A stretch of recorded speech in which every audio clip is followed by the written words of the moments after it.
নোয়াখালীর সোনাইমুড়ি আমিষাপাড়া বাজার। এখানেই প্রতিদিন আমার পরিশ্রমের ঘাম ঝরানো হয়। অনেক কষ্ট করে মাছ কেটে সংসার চালাই, কিন্তু আমার এই সততার সংগ্রাম অনেকের চোখেই সয় না।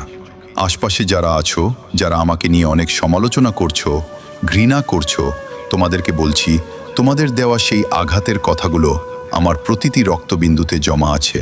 তোমাদের অবহেলার এই ভাষাগুলো আমাকে তিলে তিলে যন্ত্রণা দেয়, একা হলে আমাকে অনেক কাঁদায়। হয়তো গরিব বলে আজ আমাকে নিয়ে নানাজন নানা কথা বলার সাহস পাও, কিন্তু মনে রেখো, আজ আমি নিচে পড়ে আছি বলে চিরকাল এখানে থাকবো না। তোমাদের এই ঘৃণা আর সমালোচনাকে আমি শক্তিতে রূপান্তর করছি। একদিন যখন আমি সফলতার দেখা পাবো, সেদিন আমার কাজের মাধ্যমেই বুঝিয়ে দিব আমার গল্পে আমিই সেরা। সেদিন তোমাদের কথাগুলো আমাকে আর কাঁদাবে না, বরং সেদিন আমি তোমাদের চোখে আঙুল দিয়ে দেখিয়ে দেব যে সততা আর পরিশ্রম থাকলে শূন্য থেকেও উপরে ওঠা যায়। অপেক্ষা করো সেই দিনটির জন্য, যেদিন আমার এই ঘাম আর চোখের পানি সফলতার ইতিহাস লিখবে।